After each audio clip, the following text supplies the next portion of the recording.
موسى بآياتنا إلى فرعون وملئه فقال إني رسول رب العالمين فلما جاءهم بآياتنا إذا هم منها يضحكون وما نريهم من آية إلا هي أكبر من أختها وأخذناهم بالعذاب لعلهم يرجعون وقالوا يا أيها الساحر ادع لنا ربك بما عهد عندك إننا لمهتدون فلما كشفنا عنهم العذاب إذا هم ينكثون صدق الله العظيم۔ سورہ زخرف کی آیت نمبر 46 سے 50 تک آیات میں نے آپ کے سامنے بھی تلاوت، آیت نمبر 46 سے 50 تک سورہ زخرف۔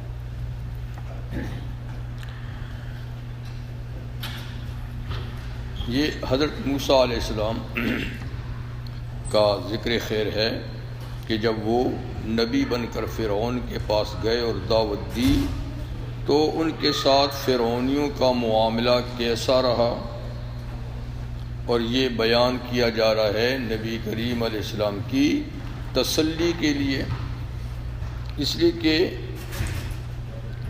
ان دونوں پیغمبروں کے واقعات قریب قریب ملتے جلتے ہیں، ایک جیسے حالات سے دونوں دو چار ہوئے، تو مطلب ہے کہ آپ حضرت موسیٰ علیہ السلام کے واقعات سے تسلی حاصل کریں اور اپنے پروگرام پر قائم اور دائم رہیں۔ وَلَقَدْ أَرْسَلْنَا مُوسَىٰ، یقیناً ہم نے بھیجا موسیٰ پیغمبر کو بِآیاتنا، اپنی نشانیاں دے کر۔ تو یہاں نشانیوں سے مراد 9 معجزات ہیں جو موسیٰ علیہ السلام کو دیے تھے، یعنی ان کی نبوت کی نشانیاں، ہماری قدرت کی نشانیاں، تو نشانیاں دے کر بھیجا، ایسی نشانیاں جن کو دیکھ کر اگر آدمی تعصب اور ضد نہ کرے تو وہ حق کو پہچان سکتا ہے۔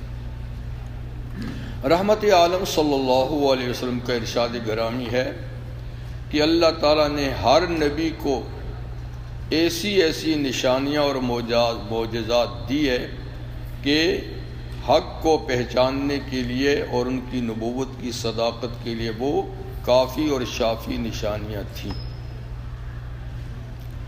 اور فرمایا کہ مجھے اللہ نے ایک ایسی نشانی دی ہے جو قیامت تک رہے گی، باقی معجزات تو دیکھنے والوں نے دیکھے اور ختم ہو گئے، پچھلے انبیاء کرام کے معجزات ہم نے تو نہیں دیکھے، خود نبی کریم علیہ السلام کے جو 3000 کے لگ بھگ معجزات تھے وہ ہم نے تو نہیں دیکھے، دیکھنے والوں نے دیکھے، ہم پڑھتے ہیں یقین کرتے ہیں کہ ایسا ہوا۔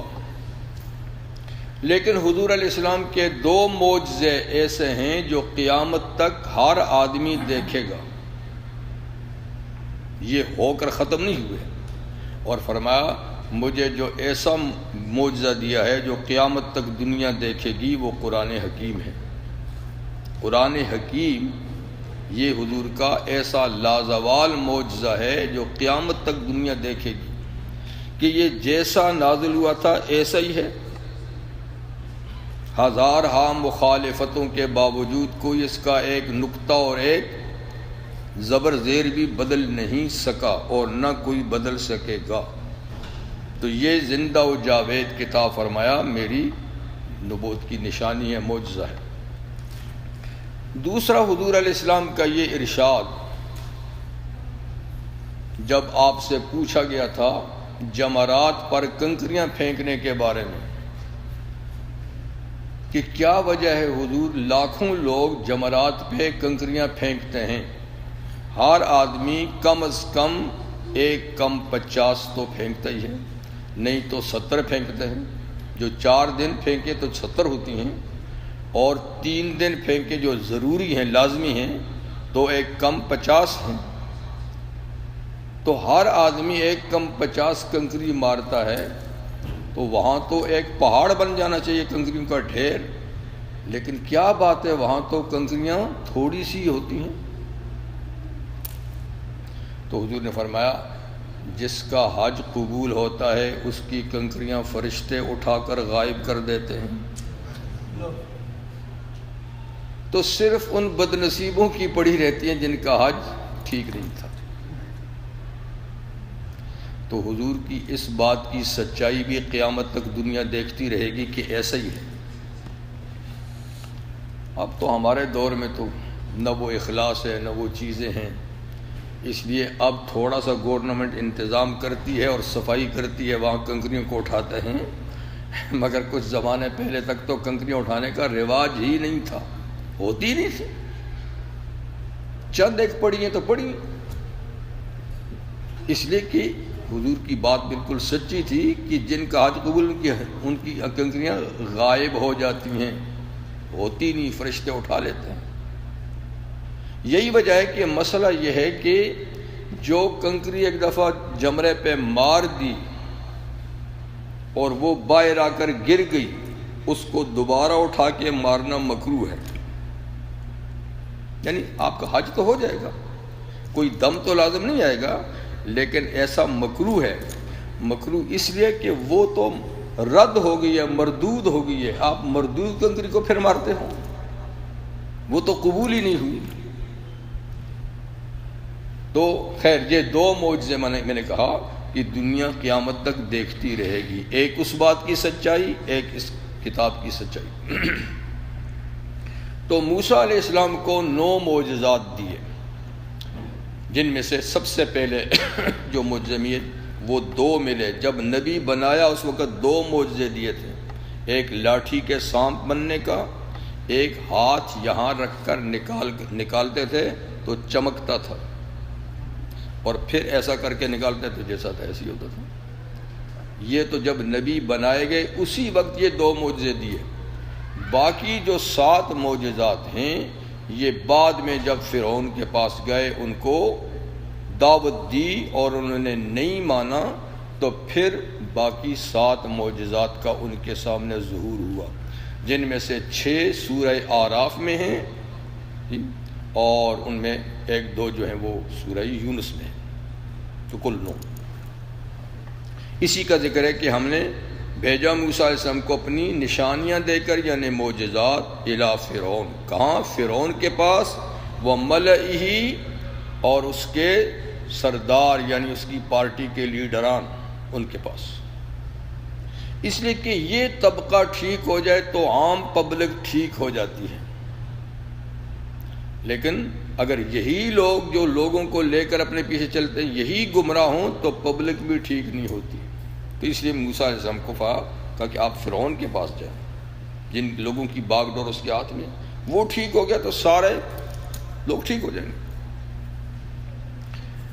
خیر موسیٰ علیہ السلام گئے اور جا کر انہوں نے فرمایا انی رسول رب العالمین، کہ دیکھو میں خود نہیں آیا، میں خود نہیں آیا، میں رب العالمین کا بھیجا ہوا ہوں، اللہ رب العالمین نے مجھے تیرے پاس تیری ہدایت کے لیے رسول بنا کر بھیجا ہے۔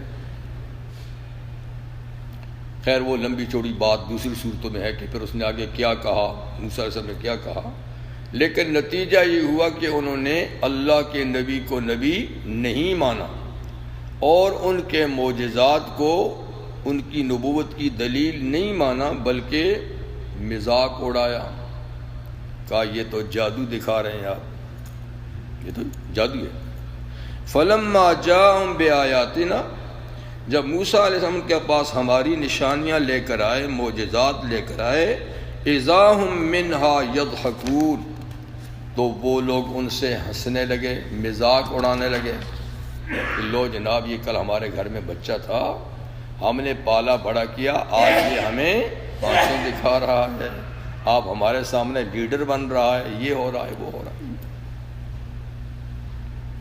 اللہ تعالیٰ نے فرمایا کہ ہم نے ان کو سمجھانے کے لیے یکے بعد دیگر نشانیاں دکھائیں۔ وما نریہم، لیکن ہماری نشانیوں کا کیا بنا؟ وما نریہم من آیت، اور ہم نہیں دکھاتے تھے ان کو کوئی نشانی، کوئی معجزہ، الا ہی اکبر من اختہا، مگر ہر پیچھے والی نشانی پہلی نشانی سے بڑی ہوتی تھی، اور بعد والی نشانی پہلی سی بڑی نشانی ہوتی تھی، لیکن انہوں نے کسی پہ یقین نہیں کیا۔ وَأَخَذْنَاهُمْ بِالْعَذَابِ، بالآخر جب سب نشانیاں دکھا دیں، سب دلائل مکمل ہو گئے، حجت پوری ہو گئی، تو پھر کیا ہوا؟ پھر وہی ہوا جو ہونا ہوتا ہے کہ ہم نے ان کو عذاب سے پکڑا۔ لعلہم یرجعون، اور یہ عذاب بھی معمولی تھا جس سے پکڑا، وہ اس لیے پکڑا تاکہ یہ غلط رستے سے سیدھے پہ آ جائے، یعنی یہ بھی ان کو تنبیہ تھی، اس لیے کہ مستقل عذاب تو آخرت میں ملے گا، تو دنیا کا عذاب تو تنبیہ ہوتی ہے کہ یہ لوگ غلط رستے سے سیدھے پہ آ جائیں، اس لیے ان عذابوں سے پکڑا۔ مطلب یہ کہ یہ کچھ معجزات ایسے تھے جو عذاب کی شکل میں ایسے، جیسے لاٹھی اور ہاتھ کا معجزہ تو عذاب نہیں تھا، لیکن باقی جو فارسلنا علیہم الطوفان والجراد والقمل والضفادع والدم، یہ جو 5 معجزات تھے یہ سب عذاب تھے، تو یہ اس لیے بھیجے تھے تاکہ لوگ سیدھے ہو جائیں، لیکن وہ ان کا رویہ کیا تھا وہ آگے بتا رہے ہیں۔ وَقَالُوا يَا أَيُّهَا السَّاحِرُ، فرعونیوں نے کہا اے جادوگر، موسیٰ علیہ السلام کو کہتے ہیں نا اے جادوگر، کیونکہ وہ ان کے معجزات کو جادو کہتے تھے، تو اے جادوگر، اور یہ ان کے زمانے میں کوئی ایسی بات بھی نہیں تھی، اس لیے کہ وہ جادو کا زمانہ تھا، جیسے آج سائنس کا دور ہے نا، تو وہ جادو کا زمانہ تھا، جیسے نبی کریم علیہ السلام کا دور فصاحت اور بلاغت کا دور تھا، اور حضرت عیسیٰ علیہ السلام کا زمانہ حکمت اور طب اور ڈاکٹری کا دور تھا، تو ہر پیغمبر کے زمانے میں کوئی نہ کوئی فن علم بہت اونچا ہوتا تھا، تو موسیٰ علیہ السلام کے زمانے میں فرعون اور مصر میں جادو کا بڑا چرچا تھا، اور بڑی بڑی یونیورسٹیاں تھیں جس میں جادو سکھائے جاتے تھے، بڑے بڑے پروفیسر تھے، اسی لیے جب موسیٰ علیہ السلام کے ساتھ جادو کا مقابلہ ہوا تو لاکھوں جادوگر اس نے بلائے، بڑے ٹاپ کے، جی کہ اس کے ساتھ مقابلہ کرو، لیکن یہاں جادو تو نہیں، یہاں تو معجزہ تھا، ہاں جی۔ تو خیر انہوں نے کہا جیسے اور جادوگر ہیں کرشمے دکھاتے ہیں، کرتب دکھاتے ہیں، یہ بھی ہمیں کرتب دکھاتا ہے، اسے کہتے ہیں یا ایھا الساحر، اے جادوگر، یعنی جو تو دکھا رہا ہے یہ جادو ہے۔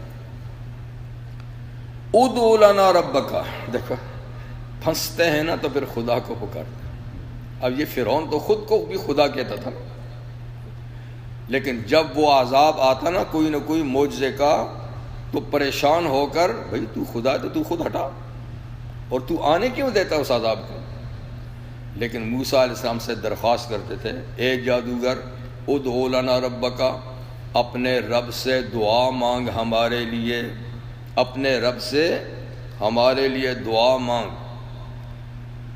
بما عہد عندک، اس سبب سے کہ تیرے رب نے تجھ سے وعدہ کیا ہے تیری دعا سننے کا، قبول کرنے کا، ہم کہیں گے بھی تو نہیں مانے گا، تیری مانے گا، تجھ سے عہد ہے۔ اتنی بات بھی سمجھتے ہیں بے وقوف، اتنی بھی سمجھتے ہیں کہ اس کا رب پاورفل ہے اور یہ اس کا نمائندہ ہے، یہ کہے گا وہ مانے گا، وہ دور کرے گا، یہ بھی سمجھتے ہیں، ادھر کہتے ہیں تو جادوگر ہے، تو رسول نہیں ہے، تیرا رب کہاں ہے، میں رب ہوں، یہ ہے۔ بما عہد عندک اننا لمہتدون، کہتے تھے یہ مصیبت ٹلی تو ہم ہدایت پا لیں گے، ہم آپ پر ایمان لے آئیں گے، وعدہ کرتے تھے، وعدہ کرتے تھے۔ اللہ فرماتے ہیں ان کے وعدے کا کیا اعتبار ہے؟ یہ وہی وعدے جو ہمارے لیڈر کرتے ہیں آج کل، ہاں جی جی۔ فلما کشفنا عنہم العذاب، جب موسیٰ علیہ السلام کی دعا سے وہ عذاب ہم ہٹا دیتے، پھر موسیٰ علیہ السلام کہہ دیتے تھے نا یا اللہ ہٹا دے، یہ تو وعدہ کرتے ہیں کہ ایمان لائیں گے، ہٹا دیں، اللہ ہٹا دیتے تھے، تو کیا ہوتا تھا؟ اذا ہم ینکثون، پھر وہ اپنا عہد توڑ دیتے تھے، موسیٰ علیہ السلام سے کیا وعدہ توڑ دیتے تھے، اور نہیں بھائی بس یہ تو ہوتا رہتا ہے، کون سی ایسی بات ہے، ہم اپنے باپ دادے کا دین نہیں چھوڑ سکتے۔ تو پھنستے تھے تو درخواست کرتے تھے جی۔ تو پہلا عذاب کیا تھا؟ طوفان، یعنی پانی کا طوفان، ہوا کا نہیں۔ جب انہوں نے بہت ستایا بنی اسرائیل کو، موسیٰ علیہ السلام کو، بات نہیں مانی، تو اللہ نے ان پر عذاب کا پہلا طوفان بھیجا، یعنی سیلاب، ان کو ہم سیلاب کہتے ہیں۔ یعنی اتنا پانی آیا کہ سب کے گھر بھر گئے، کھیت پانی پانی، تالاب ہی تالاب، اور گھروں میں بیٹھ نہیں سکتے، اتنا پانی کہ کھڑے ہیں، بیٹھتے ہیں تو ڈوبتے ہیں، اتنا پانی بھر گیا۔ تو جب پانی بھر گیا، بیٹھ نہیں سکتے، پریشان ہو گئے، تو اب موسیٰ علیہ السلام کو پیغام بھیجا۔ اور بات یہ ہے کہ یہ سیلاب چونکہ عذاب تھا مجرموں کے لیے، تو صرف فرعونیوں کے گھر میں تھا، بنی اسرائیل کے گھروں میں نہیں ہوتا تھا۔ اگر یہ فرعونی کا گھر ہے اور 7 دیوار کے اسرائیلی کا گھر ہے، وہ بالکل خشک ہے، اور ادھر پانی سے بھرا ہوا ہے، اس لیے کہ عذاب ہے نا۔ تو عذاب میں جس کو اللہ بچانا چاہے بچائے۔ تو اسرائیلیوں کے گھر بالکل خشک، ٹھیک ٹھاک، آرام سے، ان کے گھروں میں پانی۔ تو پریشان ہو کے اس کو ٹلا، دعا کی تو اللہ نے ٹلا دیا، بعد میں وہی آئیں بائیں شائیں کر دی کی کچھ نہیں۔ ایک عرصے تک پھر اللہ نے ان کو چھوڑے رکھا، بیچ میں وقفہ ہوا، پھر اسی حال میں رہے، تنگ کرنے لگے موسیٰ علیہ السلام کو اور بنی اسرائیل کو، ایمان بھی نہیں لائے، وعدہ بھی توڑا۔ تو اللہ نے پھر دوسرا عذاب بھیجا، ارسلنا علیہم الطوفان والجراد، یہ جراد ٹڈی دل، ٹڈیاں کو عذاب، یعنی جب ان کی فصلیں تیار ہو گئی، بالکل پھل بالکل باغوں کے تیار ہو گئے، اللہ نے ٹڈیوں کا سیلاب بھیج دیا، انہوں نے ساری فصلیں چاٹ کے رکھ دی، سب پھل کھا کے رکھ دیے، کچھ بھی نہیں چھوڑا۔ اب پھر پریشان ہوئے کہ یہ کیا ہوا جی۔ پھر وہی بات ہے، یہ دعا کیجئے، اب ہم یہ عذاب ٹلا تو ہم ایمان لائیں گے۔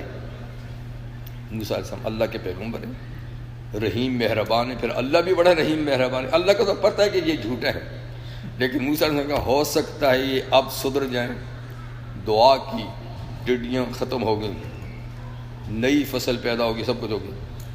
پھر کچھ عرصے تک خاموش رہے اور پھر وہی بدماشی شروع کر دی۔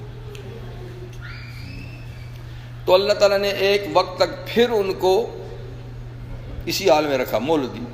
پھر والقمل، تیسرا عذاب آیا، قمل، جوئیں، جوئیں تو جانتے ہیں سب، جو جسم میں پیدا ہوتے ہیں، کیڑے چھوٹے چھوٹے، جوئیں پیدا ہوگی۔ بعض کہتے ہیں قمل سے مراد ہیں جو اناج کو کھانے والا کیڑا ہوتا ہے نا، کیا کہتے ہیں اس کو؟ گھن۔ تو جتنے اناج کے سٹور تھے ان میں اللہ نے کیڑا پیدا کر دیا، انہوں نے کھا کر بالکل ختم کر دیا، سب سٹور خالی، بھوسا پڑا ہوا۔ لیکن بعض کہتے ہیں کہ اس سے وہ بدن کی جوئیں مراد ہیں۔ تو بدن میں کیا جوئیں ہیں کہ وہ تو بدن سے بہہ رہی ہیں، کتنی پیدا کر دی؟ سر سے پاؤں تک پورا جسم ہی نہیں، برتنوں میں بھی جوئیں، بستر میں بھی جوئیں، زمین پہ بھی جوئیں، عذاب ہے نا۔ تو ہر طرف جدھر پاؤں رکھیں، جو ہاتھ کریں، جس چیز جوئیں۔ تو اس میں بھی پریشان ہوئے، تو پھر وہی بات ہوئی، وہ عذاب ٹلا، پھر وہی بات۔ پھر والضفادع، طوفان، جراد، قمل، ضفادع 14، مینڈک، وہ جو پانی میں ہوتا ہے نا، تو مینڈک پیدا کر دیا اللہ نے۔ سارے گھر میں جس جگہ مینڈک ہیں، بستروں میں مینڈک ہیں، برتنوں میں مینڈک ہیں، ہنڈیا پکاتا تو وہ بیچ میں ٹرا رہے ہیں، باہر جاتے ہیں، وہ مصیبت، جہاں پاؤں رکھنے کی جگہ نہیں ہے، مینڈک ہی مینڈک، مینڈک ہی مینڈک۔ خیر وہ بھی دعا سے ٹلا، لیکن وہی بات وہی ہو رہی ہے۔ پھر 5واں عذاب آیا، والدم، خون، ہر چیز خون، ہنڈیا پکاتے ہیں تو خون، آٹا گوندتے ہیں تو خون، جی زمین پہ خون، بستروں پہ خون، جسم سے خون، ہر طرف خون ہی خون. اور بات وہی ہے کہ ساتھ میں پڑوسی اگر اسرائیلی ہے وہاں کچھ بھی نہیں ہے، صرف جہاں فرعونی ہے یا عذاب اس پر ہے. کبھی ایسا کرتے تھے کہ ساتھ کے اسرائیلی کو بلاتے تھے، مٹکے سے جب پانی لیتے گلاس میں تو خون ہوتا تھا. جب اسرائیلی کہتے یار تو پی لے، اس کے ہاتھ میں دیتے تو پانی ہو جاتا، اس کے ہاتھ میں دیتے تو پانی ہو جاتا، پی لیتا.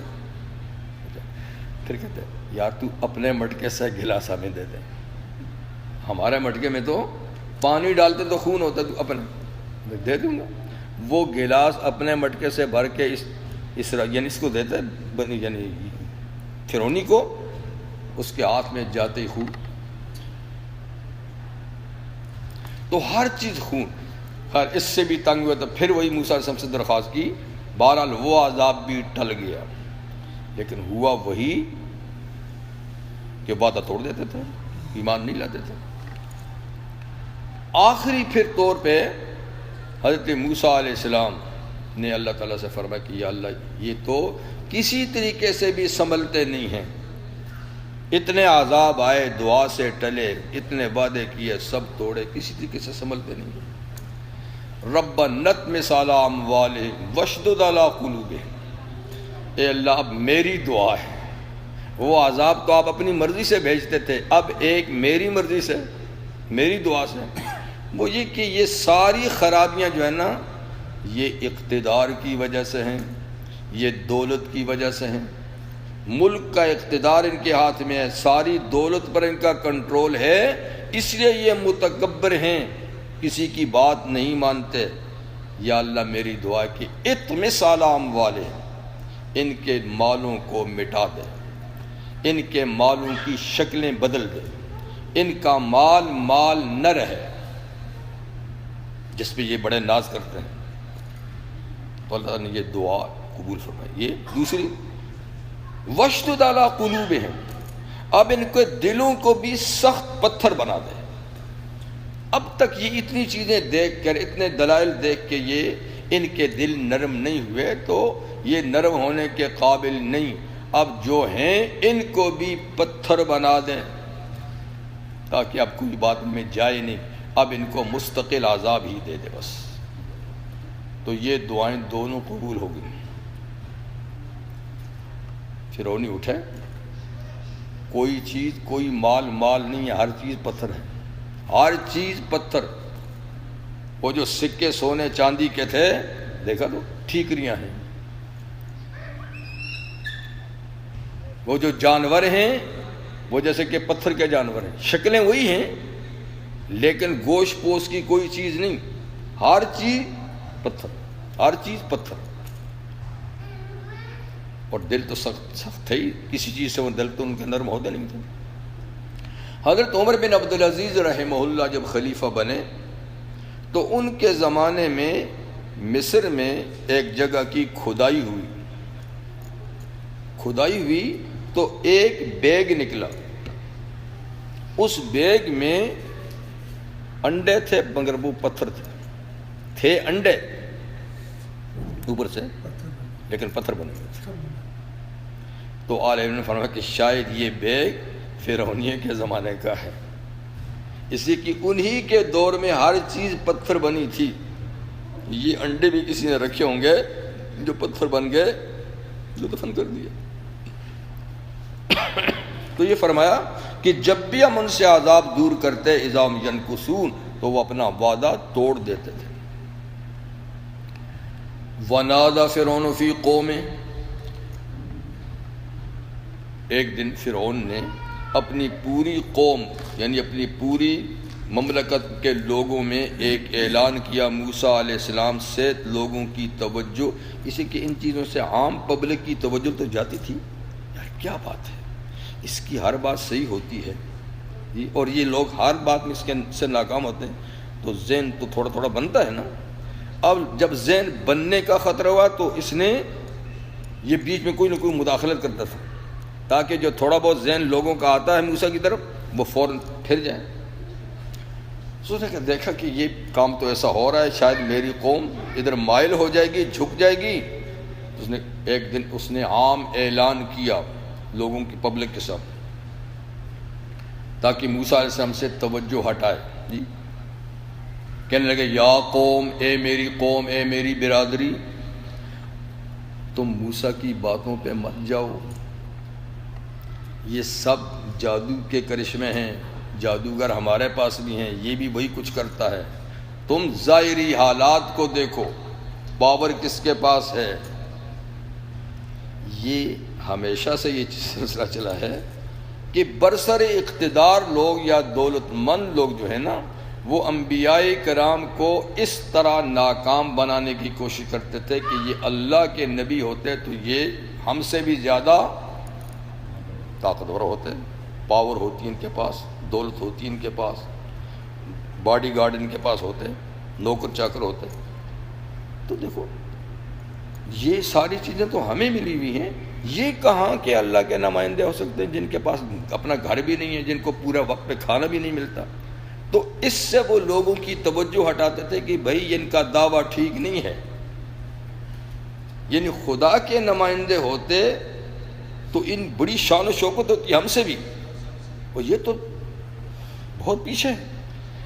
تو فرعون بھی یہی کہہ رہا ہے، اے میری قوم الیس لی ملک مصر، تم موسیٰ کی باتوں میں نہ آؤ، کیا مصر کی گورنمنٹ میری نہیں ہے؟ مصر کی حکومت تو دیکھیں نا، مصر کی حکومت اس زمانے میں ساری دنیا میں سب سے زیادہ خوشحال اور دولت مند حکومت تھی اس زمانے میں. یہ ملک تو تھا ہی نہیں اس زمانے میں نا جو آج دندناتے ہیں ہم. اس زمانے میں تو مصر سب سے پاورفل اور بڑی خوشحال حکومت تھی. جیسے کہتے ہیں دنیا کی سب سے خوشحال ملک کا میں بادشاہ ہوں، میرے مقابلے میں کوئی ہے ہی نہیں، تو تم مجھے چھوڑ کے اس کی بات مانتے ہو، اس کے بعد ہے کیا؟ تو کیا میرے پاس ملک، یہ مصر کا ملک میرا نہیں؟ وَهَٰذِهِ الْأَنْهَارُ تَجْرِي مِن تَحْتِي، اور دیکھو یہ نہریں پورے ملک میں یعنی میری سرزمین پہ بہتی ہیں، میرے محلات کے سامنے سے گزرتی ہیں. مطلب ملک کا مالک بھی میں ہوں، نہروں کا مالک بھی میں ہوں، زمین و باغات کا مالک بھی میں ہوں، خزانوں کا مالک بھی میں ہوں. تو میں سب کچھ ہوں، اس کے پاس کیا ہے؟ افلا تبصرون، کیا تم دیکھتے نہیں ہو؟ ایک طرف موسیٰ کو دیکھو، ایک طرف مجھے دیکھو، تم فیصلہ کرو. تو گویا انہوں نے حق اور صداقت کی نشانی اقتدار اور مال و دولت کو بنا کر پیش کیا کہ جس کے پاس یہ ہوگا وہ صحیح ہے، جس کے پاس یہ نہیں وہ صحیح نہیں، چاہے اس کے پاس کیسی دلالی کیوں نہ ہو، کیسے معجزات کیوں نہ ہو. پھر کہتا ہے ام انا خیر، تم ہی بتاؤ میں اچھا ہوں، من ھذا الذی ھوا مہین، میں اچھا ہوں اس شخص سے جس کی کوئی ویلیو ہی نہیں ہے، جس کی قدر و قیمت ہی نہیں ہے. مہین کہتا نا جس کو ہم کہتے ہیں ذلیل، خوار، کچھ بھی. تو ام انا خیر، بلکہ میں اچھا ہوں، حکومت میری ہے، دولت میری ہے، ملک میرا ہے جی، اس سے میں اچھا ہوں. یہ تو مہین ہے، اس کی تو کوئی قدر و قیمت ہی نہیں ہے. اور مزید یہ کہ ولا یکاد یبین، یہ تو اپنی بات بھی صحیح بیان نہیں کر سکتا، اس کی تو زبان بھی اٹکتی یعنی فزیکلی طور پر اس کی زبان. تو زبان کا اٹکنا تو ایک معجزہ تھا جو بچپن میں ظاہر ہوا تھا، لیکن وہ اس کو عیب بنا رہا تھا، حالانکہ یہ عیب نہیں تھا. تو اسی لیے موسیٰ علیہ السلام کو اللہ نے نبی بنایا تو انہوں نے اسی وقت یہ دعا کی تھی کہ یا اللہ میری تو زبان بھی اٹکتی ہے، آپ نے مجھے نبی بنایا، فرعون کے پاس جانے کا کہا ہے تو میری تو زبان اٹکتی ہے، اس لیے میری زبان کی گرہ کھول دے. تو آپ کی دعا سے گرہ کھل گئی تھی، لیکن پھر بھی اس کی نشانی تھوڑی سی تھی، کوئی بات تھوڑی سی اٹکتے تھے. اس لیے انہوں نے دعا کی تھی کہ میرے بھائی کو بھی نبی بنا ہوا افصح منی لسانا، میرا بھائی ہارون مجھ سے زیادہ فصیح اور صاف بولتا ہے، میری تو تھوڑی زبان بھی اٹکتی ہے، تو کوئی بات میں نہ سمجھا سکوں یا لوگ میری بات نہ سمجھ سکیں تو بھائی اس کی تشریح کر لے گا۔ تو اللہ تعالیٰ نے ان کو بھی نبی بنا دیا تھا۔ تو یہ اس کو ذکر کر رہا ہے کہ دیکھو یہ تو بات بھی پوری نہیں کر سکتا، بیان نہیں کر سکتا۔ پھر کہتا ہے فَلَوْلَا أُلْقِيَ عَلَيْهِ أَسْوِرَةٌ مِّن ذَهَبٍ، اچھا اگر اس کی شان بڑی ہے، اگر یہ خدا کی طرف سے نبی ہے جی، تو پھر اس پر آسمان سے سونے کے کنگن کیوں نہیں نازل کیے گئے؟ اس کو اللہ نے سونے کی چوڑیاں کیوں نہیں پہنائیں؟ کوئی نشانی تو ہو نا، کم از کم نشانی تو ہو نا بڑا ہونے کی۔ چلو یہ حکومت نہیں، یہ نہیں ہے، اور کہتا ہے مجھے اللہ نے بنایا ہے، تو اللہ نے کوئی نشانی بھی تو بھیجی ہو نا، کم از کم اس کو سونے کی چوڑیاں تو پہنا کے بھیجا ہوتا۔ آپ کہتے ہیں آج تو چوڑیاں، یہ عیب ہے نا یار، میں نے کوئی چوڑیاں پہنی ہوئی ہیں، لیکن اس زمانے میں مرد بھی سونے کی چوڑیاں پہنتے تھے، یہ عیب نہیں، یہ بڑائی کی نشانی ہوتی تھی، آدمی کے بڑے ہونے کی نشانی ہوتی تھی۔ معمولی لوگ نہیں پہن سکتے تھے، لیکن جو بڑے لوگ ہوتے تھے نا، جیسے بادشاہ، جیسے وزراء، دولت مند، تو وہ سونے کی چوڑی پہنتے تھے۔ تو جنت میں ہم بھی پہنیں گے انشاءاللہ، اللہ کرے ہم پہنچ جائیں۔ یہ دنیا کا قانون ہے، وہ جنت کا قانون ہوگا۔ تو اس نے کہا دیکھو میں بڑا ہوں، حکومت میری ہے، ملک میرا ہے، کنگن بھی پہنے ہوئے ہیں، چوڑیاں بھی پہنی ہوئی ہیں، بڑائی کی نشانی ہے، اس کے پاس اور کچھ نہیں، کم از کم اللہ نے چوڑیاں تو بھیجی ہوتی۔ تو فلولا، کیوں نہیں، القی علیہ، اس پہ ڈالی گئیں، اسورتن یعنی کنگن، من ذہب، سونے کے۔ چلو کہتا وہ بھی نہ صحیح، کنگن نہیں ہے۔ او جا معہ الملائکۃ مقترنین، یا کم از کم اس کے باڈی گارڈ فرشتے ہوتے،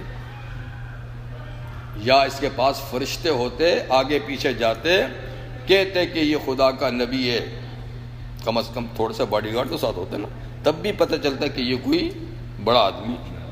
نہ کوئی باڈی گارڈ ہے، نہ کوئی ہاتھ میں کنگن ہے، نہ کوئی اس کے پاس حکومت ہے، اور پھر کہتا ہے کہ میں خدا کا نبی، تم ہی فیصلہ کرو میں اچھا ہوں یا یہ ہے۔ ہمیشہ سے باطل پرستوں کی یہی نشانی رہی ہے کہ وہ دلائل کو نہیں دیکھتے، اخلاق کو نہیں دیکھتے، کردار کو نہیں دیکھتے، یا مال و دولت کو دیکھتے ہیں یا زاری کر و فر کو دیکھتے ہیں۔ اللہ تعالیٰ فرماتے ہیں ایسی باتیں کر کے فرعون نے اپنی قوم کو بے وقوف بنا دیا۔ فاستخف قومہ، اس نے اپنی قوم کو یہ باتیں کر کے ہلکا کر دیا، یعنی بے وقوف بنا دیا۔ فَأَطَاعُوا، وہ انہی باتوں میں آ کر اس کے پیچھے لگ گئے۔ کہا جی تسی ٹھیک کہندے ہو، آپ ٹھیک کہتے ہیں، آپ ہی واسطے سے باقی۔ فَأَطَاعُوا، تو وہ اسی کی پیروی میں لگ گئے۔ اِنَّهُمْ كَانُوا قَوْمًا فَاسِقِينَ، اللہ فرماتے ہیں یہ سب فاسق لوگ تھے، اور فاسق لوگ جو ہے نا ایسی ہی چیزوں کے پیچھے چلتے ہیں، اسی کو اہمیت دیتے ہیں۔ ساری قوم فاسق تھی تو اس کی باتوں میں آ کر وہ اسی کے پیچھے لگ گئے، موسیٰ علیہ السلام کے مخالف ہو گئے۔ فرمایا یہ زمانہ چلتا رہا، یہ دور چلتا رہا، وہ دعوت دیتے رہے، یہ انکار کرتے رہے، جی وہ دعوت دیتے رہے، یہ ان کو ستاتے رہے، اور یہ سلسلہ ایک جب تک اللہ کو منظور تھا چلتا رہا، اور جب اینڈ ہو گیا، وہ ٹائم پورا ہو گیا، جتنا ٹائم اللہ کسی قوم کو سمجھنے کے لیے دیتے ہیں، جب وہ ٹائم پورا ہو گیا تو اللہ فرماتا فلما آسفونا، جب ان لوگوں نے، آسفونا تو یہ افسوس سے ہے لفظ، مطلب ہے کہ جب انہوں نے ہمیں خوب ناراض کر دیا، گناہ کر کے، پیغمبر کی مخالفت کر کے، ظلم و ستم ڈھا کر جب انہوں نے ہمیں ناراض کر دیا، انتقمنا منہم، اب ہم نے ان سے بدلہ لیا، اب ہم نے ان سے بدلہ لیا۔ تو اللہ تعالیٰ کے ہاں قوموں سے بدلہ لینے کے ایک خاص وقت مقرر ہوتا ہے، اس سے پہلے اللہ کچھ نہیں کہتا، نہ اس سے حکومت چھینی، نہ اس سے کچھ کیا، اور دندناتا رہا، ستاتا رہا، سب کچھ ہوتا رہا، لیکن جو اللہ کے ہاں وقت مقرر ہے وہ جب آ جاتا ہے نا تو پھر ایک لمحے کی تقدیم تاخیر نہیں۔ تو جب انہوں نے ہمیں ستایا یعنی ہمارے بندوں کو ستایا، انتقمنا منہم، ہم نے انتقام لیا، بدلہ لیا ان سے۔ کیا بدلہ لیا؟ فَأَغْرَقْنَاهُمْ أَجْمَعِينَ، ہم نے ان سب کو ڈبو دیا دریا میں، بحر قلزم میں، ان کو ہم نے سب کو ڈبو دیا۔ جو دندناتے تھے یہ ہمارا ملک ہے، یہ ہماری نہر ہے، یہ فلاں ہے، ہم نے اسی پانی کے اندر ان کو ڈبو دیا بس۔ فَجَعَلْنَاهُمْ سَلَفًا وَمَثَلًا لِلْآخِرِينَ، ہم نے ان کو آگے چلتا کر دیا، جاؤ تمہارا ٹائم پورا ہو گیا، اب اپنے اس مقام کی طرف جاؤ جو ہمیشہ کے لیے تمہارے لیے ہے۔ تو ان کو سلف کہتے ہیں پہلے لوگ، یعنی آگے چلتے ہوئے ان کو کر دیا، اور پچھلوں کے لیے ان کو ایک مثال بنا دیا۔ وہ آگے گئے، پچھلوں کے لیے ان کو نشان عبرت بنا دیا۔ کہاں ہے فرعون، کہاں اس کی حکومت، کہاں اس کے لاٹھی پاٹی لوگ جی، تو پچھلوں کے لیے عبرت بنا دیا، وہ ہو گئے آگے چلنے والے۔ یہ قصہ تھوڑا سا یہاں پر اللہ تعالیٰ نے فرعون کا اور موسیٰ علیہ السلام کا بیان کیا حضور کی تسلی کے لیے کہ آپ کے مخالف بھی آج دناتے ہیں، وہی باتیں کہتے ہیں جو فرعون نے موسیٰ علیہ السلام کو کہی تھی کہ اس کے پاس گھر نہیں ہے، اس کے پاس کوٹھی نہیں ہے، اس کے پاس فرشتہ کیوں نہیں آتا ہے، اور اس کے پاس فلاں فلاں، اور یہ کہ ہم سردار ہیں، ہم نواب ہیں، ہم یہ ہیں، وہی کچھ وہ بھی کہتا تھا۔ تو ہم نے ایک وقت تک کچھ نہیں کہا، لیکن ٹائم پورا ہوا تو ہم نے سب کو اٹھا کر 12 لاکھ فوج کے ساتھ، پوری فوج آئی تھی نا 12 لاکھ، فرعون، اس کے وزیر، اس کے مشیر، اس کے سردار، اور 12 لاکھ مسلح فوج، یہ سب آئے تھے موسیٰ علیہ السلام پھر یعنی بنی اسرائیل کو پکڑنے کے لیے۔ تو اللہ نے ان کو دریا میں رستہ بنا کر پار کر دیا، ان کو کہا تم آ جاؤ، یہ داخل ہوئے، دریا ملا، سب ڈوب گئے اور کسی کا نام و نشان تک نہیں ملا۔ 12 لاکھ فوج گھوڑوں سمیت اور باقی حکومت کے لوگ، سوائے ایک فرعون کی لاش کے اللہ نے کسی کو نہیں بچایا۔ کہاں گئے؟ حالانکہ لاشیں مل جاتی ہیں، اور اتنی بڑی تعداد ہو تو کچھ نہیں، سوال ہی پیدا ہوتا، وہ لاشیں کہاں گئی؟ صرف فرعون کی لاش کو اللہ نے عبرت کے لیے بچایا،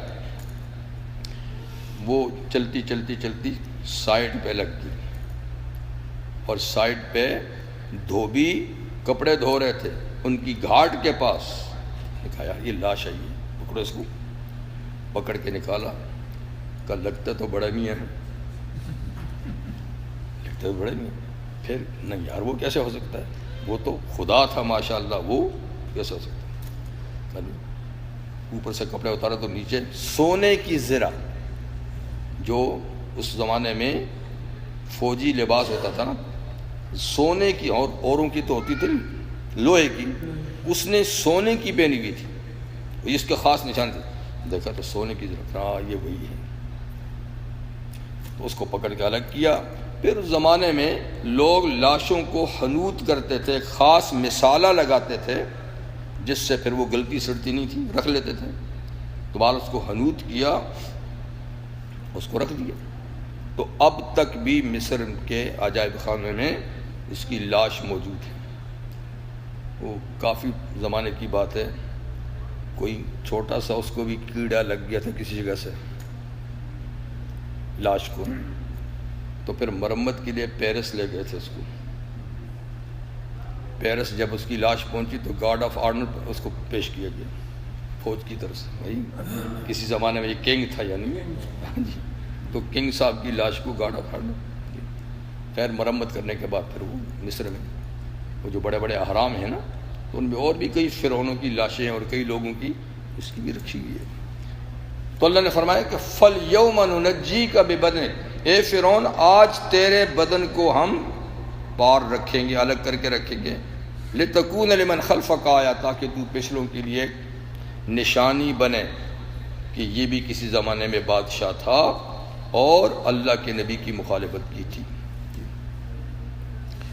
یہ قصہ ہو گیا. اچھا اب دوسرا حضرت عیسیٰ علیہ السلام کا تھوڑا سا. وَلَمَّا ضُرِبَ ابْنُ مَرْيَمَ مَثَلًا إِذَا قَوْمُكَ مِنْهُ يَصِدُّونَ. یہ خطاب ہے نبی کریم صلی اللہ علیہ وسلم اور مکہ کے ان مخالفین کی جو حضور کے زمانے میں تھے، یعنی ابو جال اور اس کی پارٹی کے لوگ، کہ جب ابن مریم علیہ السلام یعنی عیسیٰ علیہ السلام کو بطور مثال کے پیش کیا جاتا ہے، ان کی ایک مثال بیان کی جاتی ہے. مثال یہ بیان کی جاتی ہے کہ ان کا عجیب طریقے سے پیدا ہونا، یعنی جب بیان کیا جاتا ہے آپ بیان کرتے ہیں کہ وہ بغیر باپ کے اللہ نے ان کو پیدا کیا، تو یہ ان کی ایک خاص شان ہے، خاص عزت ہے کہ اللہ تعالیٰ نے بغیر باپ کے ان کو پیدا کیا. جب یہ بات یعنی آپ ان لوگوں کے سامنے پیش کرتے ہیں کہ عیسیٰ ابن مریم ہیں، ان کا باپ کوئی نہیں، باپ کے بغیر اللہ نے ان کو پیدا کیا، تو اذا قومک منہ یصدون، اچانک آپ کی قوم قریش جو ہے نا اس بات سے چیختے ہیں، شور مچاتے ہیں، چلاتے ہیں، لو جناب یہ عیسیٰ کی بڑی تعریف کر رہا ہے، عیسیٰ کی بڑی تعریف کر رہا ہے. اور لوگوں نے تو عیسیٰ علیہ السلام کو پوجنا شروع کر دیا خدا کا بیٹا کہہ کر. یہ بھی چاہتے ہیں کہ اس کی تعریف کر کے خود کو پجوانا چاہتے ہیں. یہ اس کی تعریف اس لیے کرتے ہیں کہ جیسے ان کی قوم نے ان کے ساتھ کیا ہے نا، ان کو پوجتے ہیں خدا کا بیٹا، یہ بھی ان کی تعریف اس لیے کرتے ہیں کہ ان کو بھی اس طرح پوجا جائے. یہ بات مشرکین کہتے تھے، ورنہ ان کی تعریف کرنے کی کیا ضرورت ہے. تو یہ اس لیے ان کی تعریف کرتے ہیں کہ اس کی تعریف کی وجہ سے ان کی بھی پوجا پاٹ ہو، ان کے امتی بھی ان کو پوجے. تو اذا قومک منہ یصدون. اچھا ایک تو یہ بات ہے. دوسری بات یہ کہ جب یعنی عیسیٰ علیہ السلام کا ذکر کیا جاتا ہے، ان کی تعریف کی جاتی ہے کہ وہ اللہ کے نبی تھے، صاحب کتاب پیغمبر تھے، تو یہ اس لیے بھی چیختے چلاتے ہیں کہ سورہ ابراہیم میں اللہ نے ایک قانون بھیجا ہے، وہ یہ کہ انکم وما تعبدون من دون اللہ حسب جہنم انتم لہا واردون، کہ اے مشرکین تم بھی اور تمہارے جھوٹے معبود بھی حسب و جہنم، یہ سب جہنم کا ایندھن ہے، جہنم کا فیول ہے، یعنی تم کو بھی جہنم میں ڈالیں گے، جن کی تم پوجا کرتے ہو عبادت کرتے ہو ان کو بھی جہنم میں ڈالیں گے، تاکہ تمہیں پتہ چلے کہ جو خود کو نہیں بچا سکتے تمہیں کیا بچائیں گے. انتم لہا واردون، تم سب جاؤ گے. اور اللہ نے وہاں یہ بھی فرمایا لو کان ہؤلاء آلہۃ ما وردوہا، اگر یہ تمہارے معبود اگر خدا ہوتے تو پھر جہنم میں کیوں جاتے. لو کان ہؤلاء آلہۃ ما وردوہا، یہ خدا ہوتے تو چلو تم کو نہیں بچا سکتے، خود تو بچ جاتے نا، خود تو بچ جاتے. تو جب یہ بات جس صورت میں یہ آیت نازل ہوئی، اسی سے مشرکین چیخنے چلانے لگے، شور مچانے لگے، لو لو واہ واہ واہ واہ. بھئی کس بات پہ واہ واہ کرتے ہو؟ کہنے لگے قالوا آلہتنا خیر ام ہو، اچھا تم کہتے ہو کہ اللہ کے سوا جن کو پوجا جاتا ہے وہ بھی جہنم میں جائیں گے. عابد اور معبود تو پوجا تو عیسیٰ علیہ السلام بھی جاتا ہے، عبادت تو لوگ اس کی بھی کرتے ہیں، جی عزیر علیہ السلام کے بھی کچھ یہودی پوجا کرتے ہیں، خدا کا بیٹا کہتے ہیں، فرشتوں کی بھی پوجا ہوتی ہے، کچھ خدا کی بیٹیاں ان کو کہتے ہیں، تو یہ بھی تو پھر معبود ہیں اللہ کے سوا، کیا یہ بھی جائیں گے؟ کیا یہ بھی جائیں گے؟ اگر یہ جائیں گے تو ہمارے معبود تو دوسرے درجے کے لوگ ہیں۔ تو اس پہ چیختے تھے کہ یہ کیا بات ہے، ایک طرف آپ ان کی تعریف کرتے ہیں، دوسری طرف آپ کہتے ہیں کہ جس کی بھی اللہ کے سوا پوجا ہوگی وہ عابد و معبود جہنم میں جائیں گے۔ وَقَالُوا أَآلِهَتُنَا خَيْرٌ أَمْ هُوَ، اور کہتے ہیں ہمارے خدا اچھے ہیں یا عیسیٰ اچھا ہے۔ ظاہر بات ہے کہ عیسیٰ اچھا ہے، آپ بھی اس کو اچھا کہتے ہو، نبی کہتے ہو، اگر تمہارے اس کہنے کے مطابق وہ جائے تو ہمارے گئے تو کون سی بات ہے؟ اللہ فرماتے ہیں مَا ضَرَبُوهُ لَكَ إِلَّا جَدَلًا، اس قسم کی باتیں نہیں بیان کرتے یہ آپ کے لیے صرف جھگڑے کے لیے، صرف آپ کو الجھانے کے لیے، ورنہ بات صاف ہے، ورنہ بات صاف ہے۔ اور بات صاف یہ کہ اللہ نے وہیں پر انہی آیات کے ساتھ یہ بات بھی بیان کی ہے کہ ان الذین سبقت لہم الحسنی اولئک عنہا مبعدون، کہ جن لوگوں کے لیے ہم نے جنت طے کر لیا کہ یہ جنتی ہیں وہ جہنم سے بہت دور رکھے جائیں گے۔ یہ بھی تو وہاں پر ہے نا۔ تو عیسیٰ ابن مریم، حضرت مریم، حضرت عزیر اور ملائکہ یہ تو اللہ کے نیک بندے، صالح بندے ہیں، انہوں نے کب کسی کو کہا ہے کہ ہمیں خدا بنانا یا خدا کا بیٹا کہنا یا ہمیں پوجنا؟ کب کہا ہے؟ وہ تو اللہ کی توحید کی دعوت دیتے رہے۔ عیسیٰ علیہ السلام نے قوم کو کیا کہا؟ خود چھٹے پارے میں موجود ہے کہ دیکھو ان اللہ ربی و ربکم فاعبدوہ ھذا صراط مستقیم، اللہ میرا بھی رب ہے، تمہارا بھی رب ہے، اسی کی عبادت کرو، یہی صراط مستقیم ہے۔ تو عیسیٰ علیہ السلام کی تعلیم تو یہ ہے۔ اور انہوں نے یہ بھی کہا ہے اِنَّهُ مَن يُشْرِكْ بِاللَّهِ فَقَدْ حَرَّمَ اللَّهُ عَلَيْهِ الْجَنَّةَ وَمَأْوَاهُ النَّارُ، کہ یاد رکھو جس نے اللہ کے ساتھ کسی اور کو شریک کیا اس پہ خدا نے جنت کو حرام کر دیا ہے، اس کا سیدھا سیدھا ٹھکانہ جہنم ہے۔ یہ بھی عیسیٰ علیہ السلام نے فرمایا۔ تو ان کی تعلیم تو یہ تھی۔ اب وہ زندگی میں یہی تعلیم دیتے ہوئے دنیا سے چلے گئے، آسمانوں پہ چلے گئے، ان کا کیا قصور ہے؟ ان کے جانے کے بعد اگر لوگوں نے ان کو خدا کا بیٹا کہا یا خدا کہا یا تیسرا خدا کہا اور پوجا شروع کی، اس میں ان کا کیا قصور ہے؟ کیا ہم ان کو پکڑیں؟ پکڑیں گے ان کو جنہوں نے باقاعدہ اپنی خدائی کی دعوت دی، جیسے فرعون کے تھا میں انا ربکم الاعلی، جیسے نمروز کے تھا میں خدا ہوں۔ پکڑیں گے تو ان کو، یہ معبود باطل عابدوں کے ساتھ جائیں گے، وہ تو معبود سر سے ہیں ہی نہیں ہیں، لوگوں نے ان کے دنیا سے جانے کے بعد ان کو معبود، ان کا کیا قصور ہے؟ تو فرمایا یہ صرف جھگڑے کے لیے ایسی بات کرتے ہیں، ورنہ بات صاف ہے کہ ان کے لیے تو جنت طے ہو چکی ہے، ان کا جہنم سے کیا سروکار۔ بل ہم قوم خصمون، بلکہ اے محمد صلی اللہ علیہ وسلم آپ کی یہ قوم ہے ہی جھگڑالو، یہ تو بس جھگڑے کے لیے کوئی بنیاد تلاش کرتے ہیں، وہ ہو سکتا ہے نہیں لیکن کوئی نہ کوئی جھگڑا کھڑا کر دیتے ہیں۔ ورنہ عیسیٰ علیہ السلام کو لات منات پر قیاس کرنا فضول بات ہے۔ عیسیٰ کیا ہیں؟ ان ہوا الا عبد، کچھ نہیں عیسیٰ، نہ خدا ہیں نہ خدا کے بیٹے ہیں نہ تیسرے خدا ہیں، کچھ نہیں وہ الا عبد، مگر عیسیٰ علیہ السلام خدا کا بندہ ہے۔ اور بندہ بھی کیسا؟ انعمنا علیہ، کہ ہم نے اس پر بڑے احسانات کیے ہیں، بڑے انعامات کیے ہیں، اور سب سے بڑا انعام یہ ہے کہ ان کو بغیر باپ کے خدا نے پیدا کیا ہے، اور یہ اللہ تعالیٰ کی قدرت کا کرشمہ ہے۔ اب صرف باپ کے بغیر پیدا ہونا، پھر اس کو اللہ کو اس کا باپ کہنا، یہ کون سی عقل کی بات ہے؟ یہ اللہ نے سورہ آل عمران میں بات سمجھائی ہے کہ بغیر باپ کے پیدا ہونا خدا کا بیٹا ہونے کی کوئی دلیل نہیں، کوئی نشانی نہیں۔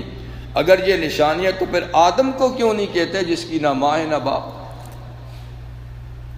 اس کو کیوں نہیں کہتے خدا کا بیٹا؟ جس کو اللہ نے اپنے دست قدرت سے بنایا، اپنے ہاتھ سے بنایا، تو اگر بغیر باپ کے پیدا ہونا اللہ کے بیٹے ہونے کی بات ہے تو پھر سب سے پہلے تو ان کو کہو جس کی نہ ماں ہے، اس کی کم از کم ماں تو ہے۔ تو اس لیے فرمایا انما مثل عیسیٰ کا عند اللہ کا مثل آدم، بغیر باپ کے پیدا ہونے میں عیسیٰ کی مثال آدم کی مثال ہے۔ خلقوا من تراب، اللہ نے ان کو مٹی سے پیدا کیا، ان کو ماں سے پیدا کیا، بس۔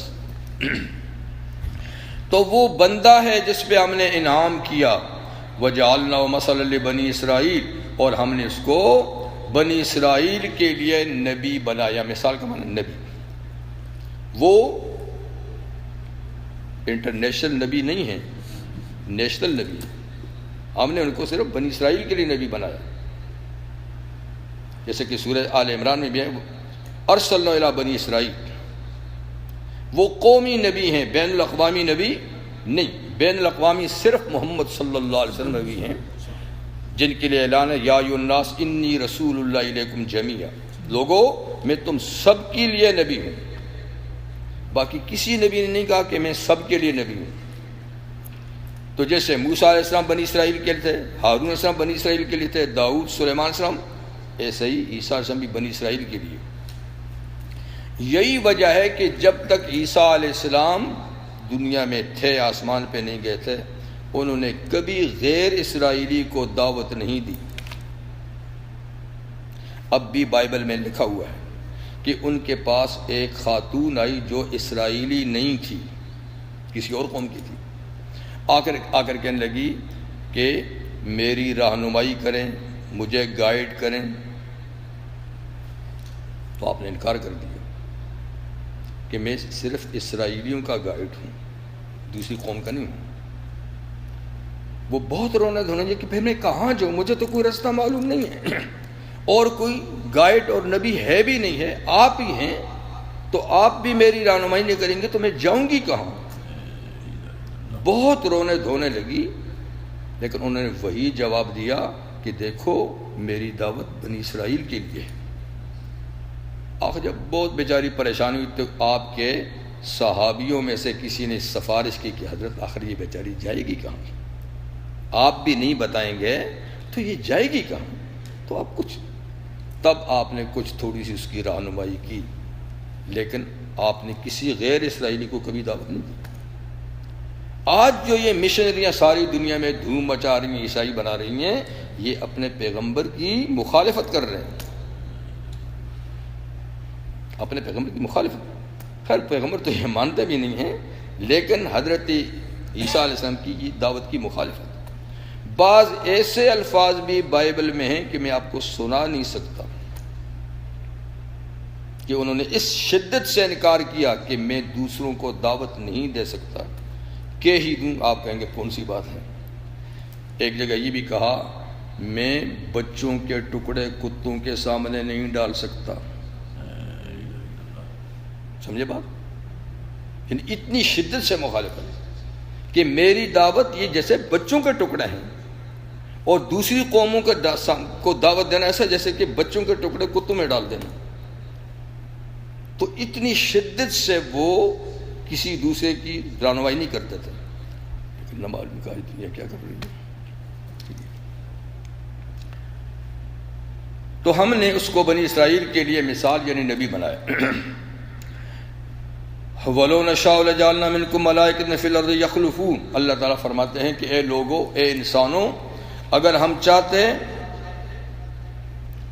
لَجَعَلْنَا مِنْكُمْ مَلَائِكَةً فِي الْأَرْضِ، تو ہم تمہاری جگہ فرشتے یہاں زمین پہ پیدا کرتے، یخلفون، وہ آگے پیچھے چلتے،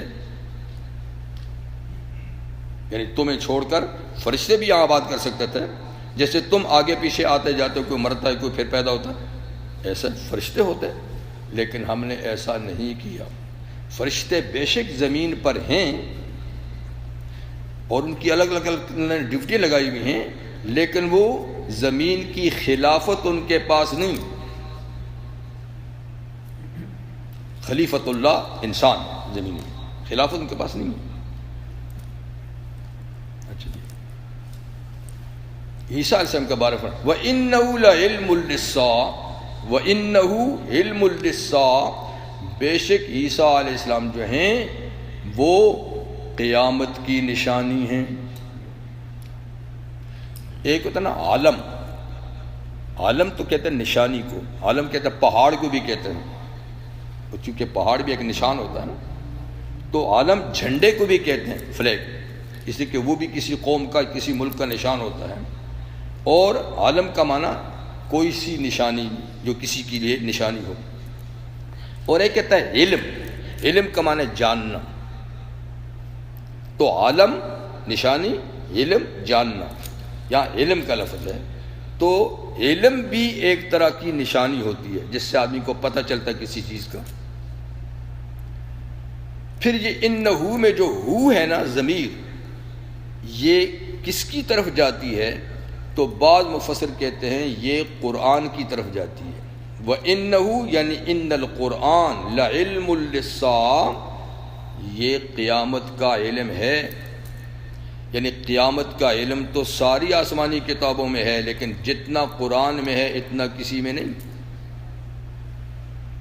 دیکھیں تقریباً 1/3 قرآن کا قیامت کے بیان میں ہے. 1/3 کتنے؟ قیامت ہی کا ذکر ہے. کوئی پیج آپ اٹھا کے رکھ لیں، قیامت کا کسی نہ کسی ذکر ہوگا. تو یہ قرآن قیامت کا ہی علم ہے، یعنی اس میں بہت زیادہ قیامت کا ذکر ہے. تو فلا تمترن بہا، اس لیے تم قیامت کے بارے میں کسی شک میں نہ پڑو، اس لیے کہ قرآن نے بڑی وضاحت کی ہے قرآن اس میں. لیکن زیادہ تر مفسر کہتے ہیں کہ ہو کی ضمیر عیسیٰ علیہ السلام کی طرف ہے. انہو یعنی عیسیٰ ابن مریم جو ہیں لعلم للساعہ، یہ بھی قیامت کا ایک علم ہے. اور پھر اس کا معنی قیامت کی نشانی ہے. اس لیے تم فلا تمترن بہا، قیامت کے بارے میں شک میں نہ پڑو کہ عیسیٰ علیہ السلام بھی قیامت کا ایک علم ہے، ایک نشانی ہے. مطلب کہ ان کے دوبارہ زمین پہ آنے سے پہلے قیامت نہیں ہوگی. قیامت کی اور نشانیوں میں سے ایک عیسیٰ علیہ السلام کا دوبارہ آنا بھی ہے. سمجھے بات؟ تو حضرت عیسیٰ علیہ السلام آپ کو معلوم ہی ہے کہ اس وقت دوسرے آسمان پر اپنی پورے اسی باڈی اور جسم کے ساتھ آسمان کے دوسرے آسمان پر موجود ہیں. اور نبی کریم صلی اللہ علیہ وسلم کے ساتھ لیلۃ المعراج میں آپ کی وہاں ملاقات ہوئی ہے. پھر وہ بیت المقدس بھی آئے جہاں حضور نے سب پیغمبروں کو نماز پڑھائی، لیکن ویسے ان کا ٹھکانہ وہاں پر ہے. اس پر ایک روایت بھی ہے، وہ یہ کہ بیت المقدس میں جب تمام انبیاء آئے جن کو حضور نے نماز پڑھائی تو آپس میں گفتگو بھی ہوئی. تو ایک سوال نبی کریم علیہ السلام نے سب پیغمبروں سے کیا، اور وہ ایک سوال تو تھا نا اللہ کی تو، یعنی کہ تم کو اللہ نے کیوں دنیا میں بھیجا تھا؟ تو انبیاء نے جواب دیا کہ ہمیں اللہ نے اپنی توحید کا میسج دے کر بھیجا تھا کہ اللہ ایک ہے، وہی لائق عبادت ہے، اسی کا حکم ماننا چاہیے. سب پیغمبروں کی تعلیم میں یہ بنیادی بات ہے توحید. دوسرا سوال یہ کیا تھا کہ قیامت کے بارے میں آپ کیا جانتے ہو؟ انبیاء سے پوچھا حضور نے. تو سب انبیاء نے فرمایا کہ قیامت ہوگی اتنا تو پتہ ہے، باقی پتہ نہیں کب ہوگی. قیامت کے ہونے کا تو علم ہے، کب ہوگی اس کا پتہ نہیں. عیسیٰ علیہ السلام نے جواب دیا کہ مجھے اس کے علاوہ اتنا بھی پتہ ہے کہ مجھے اللہ دوبارہ زمین پہ بھیجیں گے، اس کے بعد قیامت ہوگی. جب تک میں زمین پہ دوبارہ نہیں جاؤں گا تو قیامت نہیں ہوگی.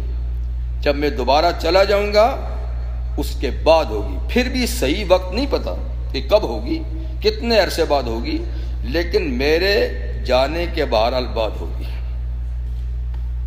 دوسرے انبیاء کرام نے یہ بات نہیں کیوں نے کہا کب ہوگی اللہ بہتر جانتے، صرف ہوگی. انہوں نے کہا مجھے اتنا بھی پتہ ہے کہ میرے دوبارہ جانے سے پہلے نہیں ہوگی، میں دوبارہ جاؤں گا پھر اس کے بعد ہوگی. کب ہوگی یہ علم اللہ کو ہے. تو بہرحال عیسیٰ علیہ السلام آپ کو پتہ ہے کہ وہ دوسرے آسمان پر ہیں. یہودیوں نے سازش کر کے ان کو اپنے اس وقت کی گورنمنٹ جو مشرک گورنمنٹ تھی ان سے ان کو سزا دلانی چاہیے تھی، اور ان پہ قتل کا الزام لگایا تھا کہ یعنی اس کو یعنی ایسی سزا کہ اس کو قتل کر دیا جائے نا، سولی پہ لٹکایا جائے. تو پہلے تو اس گورنمنٹ نے بہت آئیں بائیں کی کہ کیا ضرورت ہے ایسے کرنے کی، لیکن یہودیوں کا ہولڈ تھا. حکومت تو رومی سلطنت کی تھی مگر ایریا میں ہولڈ ان کا تھا، تو اس لیے وہ گورنر مجبور تھا کہ ان کی نہیں مانے تو یہ خواہ مخواہ ہولڈ بازی کریں گے، چور کریں گے. تو بالآخر انہوں نے پھر کہا کہ چلو، تو یہ سارے پروگرام ہو گئے، سازش ہاں سب کچھ ہو گئی، لیکن اللہ جس کو بچائے اس کو کون کر سکتا ہے. تو اس میں کئی طرح کی باتیں ہیں، لیکن جو زیادہ قرین قیاس بات یہ ہے کہ عیسیٰ علیہ السلام باقاعدہ پکڑے گئے اور ان کو ایک مکان میں قید بھی کیا گیا. پھر فیصلہ ہو کہ فلاں وقت ان کو نکال کے سولی پہ لٹکائے گئے. اور پھر یہ کہ ایک یہ روایات ہیں، آپ اس کو یہ نہیں کہیں کہ میں کوئی پکی بات کر رہا ہوں، جو اسرائیلی روایت. ایک یہ ہے کہ اسی کمرے میں تھے اور جب وقت آیا ان کو نکالنے کا تو کوئی ان کا ہی یہودیوں کا جو سردار تھا یا جو ان کا آدمی تھا بڑا علمی لحاظ سے یا جو بھی تھا، اس کو بھیجا کہ جاؤ ان کو اندر سے پکڑ کے لاؤ تاکہ ہم اس کو لے جائیں. وہ اندر گیا، کمرہ خالی ہے، اس لیے کہ اللہ نے چھت کو کھول کر بادلوں کی ایک ٹکڑی بھیجی، اس بادلوں کے اندر ان کو چھپا کر دوسرا آسمان پہنچا دیا. چھت بند ہوگی، یہ کیا اندر تو کچھ نہیں ہے. اب باہر نکلا، باہر سب پبلک کھڑی تھی انتظار کی کہ ان کو بتاؤں کہ اندر کوئی نہیں. اللہ نے فوراً اس کی شکل عیسیٰ علیہ السلام کی بنا دی. شکل اس کی عیسیٰ علیہ السلام کی شبیہ. باہر نکلا، کہنے لگا عیسیٰ نہیں ہے اندر تو خالی ہے. کہا تو کون ہے؟ کہا تو تو ہے؟ نہیں میں تو ابھی تم نے بھیجا تھا. چھوڑ، جان بچانے کے لیے باتیں کرتا. اسی کو پکڑا، وہ چیختا رہا اور لے جا کر سولی پہ لٹکا دیا. ایک روایت ہے. دوسری یہ کہ عیسیٰ علیہ السلام اندر تھے، ٹھیک ہے، اور باقاعدہ ان کو لے گئے پکڑ کے. اس زمانے میں جو صلیب ہوتی نا، جس لکڑی پہ لوگوں کو لٹکاتے تھے نا سزا کر، وہ لکڑی بھی مجرم کو اٹھانی پڑتی تھی. اس جگہ تک لے جاتے تھا جہاں اس کو لکڑی کو گاڑ کے اس کو لٹکاتے تھے نا، تو صلیب کی لکڑی بھی کون اٹھاتا تھا؟ مجرم کو. تو وہ عیسیٰ علیہ السلام کے اوپر یہاں رکھی کہ بھائی اٹھاؤ جاؤ. اب جانے لگے تو اللہ کے نبی نے کب وزن اٹھایا تھا، بڑی ان کے لیے بھاری مشکل ہوئی. وہ آہستہ سا کہتا بس جلدی چلو جلدی چلو، اس لیے کہ ٹائم ہو رہا تھا. جو پولیس مین جو تھے نا، ان کی ڈیوٹی چینج ہونے کا ٹائم ہو رہا تھا. تو کہہ رہے تھے جلدی مغرب سے پہلے اس جگہ میں پہنچو. اب یہ چل نہیں سکتے تھے، عیسیٰ علیہ السلام آہستہ سے چلتے تھے. آخر ان میں سے کسی نے کہا یار یہ تو چل ہی نہیں سکتا ہے، یہ تو دیر لگا لے گا، ہماری ڈیوٹی ختم ہو جائے گی. ہاں چلو یار تم میں سے کوئی اس کو اٹھا لو. تو کسی دوسرے آدمی نے لکڑی اٹھا لی. ہجوم بڑا تھا، جلوس بہت بڑا تھا، وہ تیزی سے جانے لگا. عیسیٰ علیہ السلام تھوڑا سے پیچھے رہ گئے. لوگ تو وہی دیکھ رہے ہیں کہ جس نے لکڑی اٹھائی ہے وہی عیسیٰ ہے، وہ بھی تیزی سے جانے گئے. یہ پیچھے سے کھسک کے نکل گئے، جلوس سے کہتے ہیں نکل گئے. یہ بھی ایک روایت ہے. تو جو آپ کے ساتھی بھی تو کچھ تھے، تو کسی طریقے سے نکل کے وہ چلے گئے، ٹھیک ہے نا۔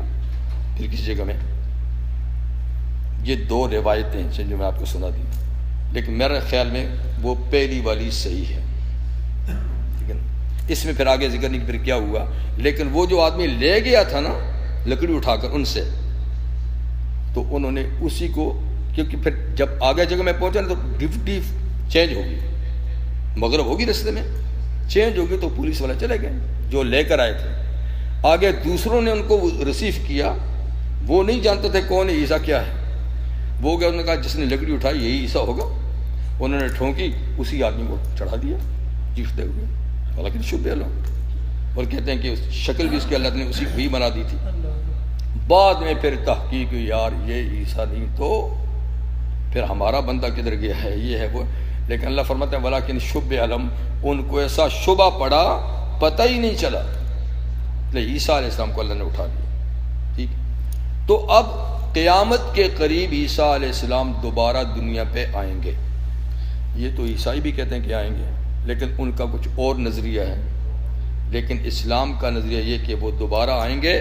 حضور صلی اللہ علیہ وسلم کے ارشاد ہے یوشک ان ینزل عیسیٰ ابن مریم فیکم حکما عدلا، قریب ہے کہ عیسیٰ ابن مریم تم میں دوبارہ نزول کریں گے اور حاکم عادل کی حیثیت سے، یعنی وہ حضور صلی اللہ علیہ وسلم کی شریعت کے مطابق خود بھی چلیں گے، لوگوں کو بھی چلائیں گے، یعنی ٹائٹل تو ان کا نبوت کا ہے کہ وہ نبی ہیں، لیکن اپنی شریعت آ کر، اپنی کتاب آ کر اس پہ نہیں لوگوں کو چلائیں گے، وہ حضور صلی اللہ علیہ وسلم کے نائب کی حیثیت سے آئیں گے، آپ کی شریعت، آپ کی کتاب کے مطابق امت کو چلائیں گے۔ تو یہ قیامت کی یعنی ان نشانیوں میں سے ایک، خود حضور صلی اللہ علیہ وسلم نے جو قیامت کی نشانیاں، آخری بڑی نشانیاں بتائی ہیں، ان میں نزول عیسیٰ علیہ السلام کا بھی ذکر ہے، تو قرآن حکیم میں بھی موجود ہے، اور احادیث تو اس سلسلے میں متواتر ہیں۔ متواتر ان حدیثوں کو کہتے ہیں کہ جو ہم تک اسی طرح پہنچی ہیں جیسے قرآن پہنچا ہے، وہ بہت کم ہیں لیکن متواتر، اس کا انکار، یعنی ہر زمانے میں جس حدیث کو روایت کرنے والے اتنے لوگ ہیں کہ عقل نہیں مانتی کہ یہ جھوٹ بولیں گے، تو اس حدیث کو متواتر کہتے ہیں۔ تو حضرت عیسیٰ علیہ السلام کے نزول کی حدیثیں متواتر ہیں، یقینی بات ہے، ٹھیک ہے، کہ وہ انشاءاللہ ضرور آئیں گے۔ تو نبی کریم نے فرمایا کہ قیامت اس وقت تک، یعنی آپ ایک دفعہ مسجد میں تشریف لائے تو اس طرح صحابہ بیٹھے کہ کچھ باتیں کر رہے تھے، آپ نے پوچھا کس ٹاپک کی بات کر رہے ہو، کیا بات ہے؟ کہا جی ہم قیامت کے بارے میں بات کر رہے ہیں۔ آپ نے فرمایا کہ دیکھو جب تک 10 چیزیں ظاہر نہ ہو جائے قیامت نہیں ہوگی، 10 چیزیں قیامت سے پہلے ظاہر ہوں گی دنیا میں، ان کے بعد قیامت ہوگی۔ تو اس میں حضور صلی اللہ علیہ وسلم نے نشانی بتائی، ایک نشانی بتائی کہ دنیا کے اندر 3 جگہ، ایسٹ ویسٹ مڈل ایسٹ میں 3 جگہ بڑی مقدار میں زمین دھنس جائے گی۔ یوں تو زلزلے سے تھوڑا بہت ہر جگہ ہوتا ہے نا، لیکن نہیں، یہ بڑی مقدار میں زمین نیچے چلی جائے گی، ایک مشرق میں، ایک مغرب میں، ایک جزیرۃ العرب میں۔ اور آپ نے ارشاد فرمایا کہ ایک عجیب الخلقت جانور نکلے گا کوئی صفا سے، صفا کی پہاڑی پھٹے گی، ایک جانور نکلے گا لیکن وہ لوگوں سے باتیں کرے گا، اور وہ اتنا تیزی سے گھومے گا کہ اس وقت جو لوگ ہوں گے سب سے ملے گا، سب سے بات کرے گا، اس کا ذکر قرآن میں بھی ہے۔ اور آپ نے ارشاد فرمایا کہ قار عدن، جو جنوبی یمن کا شہر ہے نا عدن، دارالحکومت، عدن سے ایک آگ نکلے گی، وہ جلائے گی نہیں، وہ لوگوں کو بھگا کر شام لے جائے گی، ملک شام میں۔ آگے لوگ جائیں گے، پیچھے آگ ہوگی، جہاں لوگ تھک گئے وہ بھی رک جائے گی، جہاں لوگ سوئیں گے وہ بھی رک جائے گی، اور جب یہ تیار ہو جائیں گے جانے کے لیے پھر ان کو ہاں کے لے جائے گی۔ تو یہ بھی ایک نشانی، بڑی نشانیوں میں سے۔ اور آپ نے ارشاد فرمایا کہ دجال کا خروج ہوگا، جو دنیا کا سب سے بڑا فتنہ ہے۔ آدم علیہ السلام سے لے کر قیامت تک جتنے دنیا میں فتنے آئے ہیں، سب سے بڑا فتنہ دجال کا ہے۔ حضور نے فرمایا ہر پیغمبر نے اپنی امت کو دجال کے فتنے سے ڈرایا۔ نوح علیہ السلام نے بھی، سب انبیاء کرام نے، لیکن چونکہ نکلنا اس امت میں ہے تو جتنا تفصیل سے اس کا حلیہ، اس کے کردار، کریکٹر حضور نے بتایا، کسی نے بھی نہیں بتایا۔ تو دجال نکلے گا، ٹھیک ہے نا، اور بہت بڑا اس کا فتنہ ہوگا۔ اس کے بعد فرمایا عیسیٰ علیہ السلام اتریں گے، یہ بھی نشانی ہے، عیسیٰ علیہ السلام آسمان سے اتریں گے، اور عیسیٰ علیہ السلام کے ہاتھ سے ہی دجال قتل ہوگا، اور کوئی طاقت اس کو قتل نہیں کر سکتی۔ اور فرمایا کہ یاجوج ماجوج کی قومیں نکلیں گی۔ تو یہ تسلسل سے نشانیاں، اور سورج مغرب سے نکلے گا، یہ بڑی نشانیاں 8-10۔ فرمایا کہ جب تک یہ ظاہر نہیں ہو تو قیامت نہیں ہوگی۔ تو خیر ان 10 بڑی نشانی میں ایک کیا ہے؟ عیسیٰ علیہ السلام کا دوبارہ آنا۔ یہ تو حقیقت ہے، اور ہمارے ایمان کا حصہ ہے کہ عیسیٰ علیہ السلام حاکم عادل بن کے تشریف لائیں گے، دجال قتل ہوگا، یہ جو کراس ہے ان کا، اس کو توڑیں گے، سور کو قتل کریں گے، جو بڑا ان کا اچھی ڈش ہے، اس لیے کہ وہ ان کی شریعت میں بھی حرام ہے، انہوں نے تو سب کچھ حلال کیا ہوا ہے، تو اس کو قتل کریں گے، صلیب کو توڑیں گے، اور دنیا میں عدل و انصاف ہوگا، صرف ایک دین ہوگا اسلام۔ جو عیسائی مسلمان ہو جائیں گے ٹھیک، نہیں تو قتل ہو جائیں گے، یہودی سارے قتل ہو جائیں گے، باقی سب قومیں ختم ہو جائیں گی، صرف اسلام ہوگا ان کے زمانے میں، اور اسلام ہوگا تو برکتیں اتنی ہوں گی۔ کافر چونکہ نہیں ہوں گے، ٹیکس نہیں ہوگا، ٹیکس کی چھوٹ، دولت اتنی ہوگی ہر ایک کے پاس کہ کوئی صدقہ قبول کرنے والا نہیں ہوگا، لوگ صدقہ لے کر جائیں گے، کوئی لینے والا نہیں ہوگا کہ مجھے ضرورت نہیں۔ یہ بھی بتایا کہ ایک آدمی صدقہ لے کر جائے گا، کہ ایک کو سمجھے کہ یہ صدقہ دینے کے قابل سے کہے گا صدقہ لوگے، کل لاتے تو لے لیتا، آج نہیں۔ کل یعنی اگر لاتے تو میں لے لیتا، آج تو ماشاءاللہ میرے پاس بھی ہے۔ تو اتنا مال ہوگا، ہر چیز میں برکت ہوگی۔ ظاہر بات ہے کہ جب اللہ ہی اللہ ہوگا، شرک نہیں ہوگی، کفر نہیں ہوگا، ظلم نہیں ہوگا، تو پھر تو زمین کا نقشہ بدل جائے گا۔ یہ ساری خرابیاں تو ہمارے برے اعمال سے ہیں، ہمارے گناہ کانٹے ہیں، ہمارے گناہ کھٹاس پیدا کرتے ہیں، ہمارے گناہ ہر دنیا کی خرابی پیدا کرتے ہیں۔ جب گناہ نہیں ہوں گے، صرف دین اسلام ہوگا، حق پرستی ہوگی، تو ہر چیز نبی کریم علیہ السلام کے ارشاد گرامی ہے کہ ان کے زمانے میں ایک انار کا دانہ اتنا بڑا ہوگا کہ اس کو کاٹ کر اندر سے 2 پیس کر کے اندر سے جب دانے نکال لوگے تو اس انار کے کھوکھلے حصے کے اندر 10 آدمی سو سکیں گے۔ خیمہ اتنا بڑا، آدھا انار اتنا بڑا خیمہ ہوگا کہ دانے تو دانے بھی ماشاءاللہ کیسے ہوں گے، ان کی رس کیسی ہوگی۔ اور حضور نے فرمایا صلی اللہ علیہ وسلم کہ ایک بکری ایک پورے کنبے کے لیے کافی ہوگی، اس کا دودھ، ایک گائے پورے محلے کے لیے کافی ہوگا، اس کا دودھ، یعنی اتنی فیضان، اتنی برکات کا نزول ہوگا۔ اور آپ نے فرمایا بچے سانپوں کے ساتھ کھیلیں گے، سانپ کاٹے گا نہیں، سانپ سے زہر خدا نکال لے گا، اس لیے کہ یہ سارا زہر سانپ کا ہمارے گناہ ہے، یہ جھاڑیوں کے ساتھ کانٹے ہمارے گناہ ہیں۔ تو آپ کو معلوم ہونا چاہیے کہ جب اللہ نے انسان کو زمین پہ بھیجا، اس وقت زمین پوری توانائی کے ساتھ تھی، ہر چیز بالکل ٹھیک تھی، سمندر کا پانی میٹھا تھا، سمندر کا پانی زمین کا کوئی ٹکڑا بھی بنجر نہیں تھا، جہاں کاشت کرو فصل اگاؤ،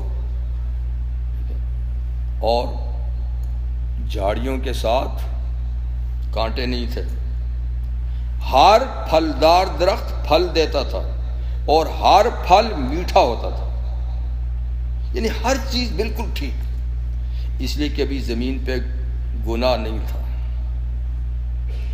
اسی لیے اللہ تعالیٰ قرآن میں فرماتے ہیں کہ وَلَا تُفْسِدُوا فِي الْأَرْضِ بَعْدَ إِصْلَاحِهَا، اے لوگو زمین کو ہم نے بالکل ہر لحاظ سے ٹھیک کر دیا ہے، اب اس کو خراب نہیں کرنا،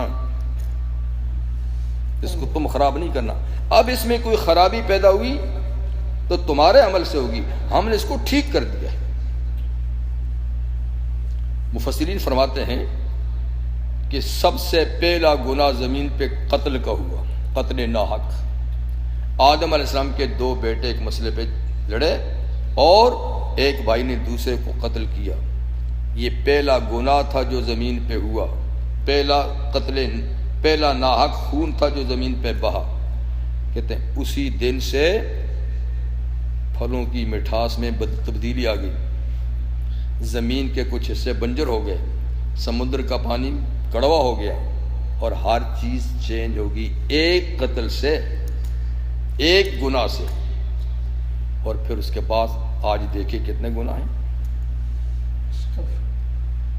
تو اس لیے نہ وہ موسم ہے، پہلے موسم بھی بڑا خوشگوار جی، اور ہر چیز ٹھیک۔ تو جب میں نے کہا پھر دور بدلے گا، گناہ نہیں ہوں گے، شرک نہیں ہوگا، کفر نہیں ہوگا، نفاق نہیں ہوگا، اخلاص ہوگا، دور پھر بدل جائے گا عیسیٰ علیہ السلام کے زمانے میں۔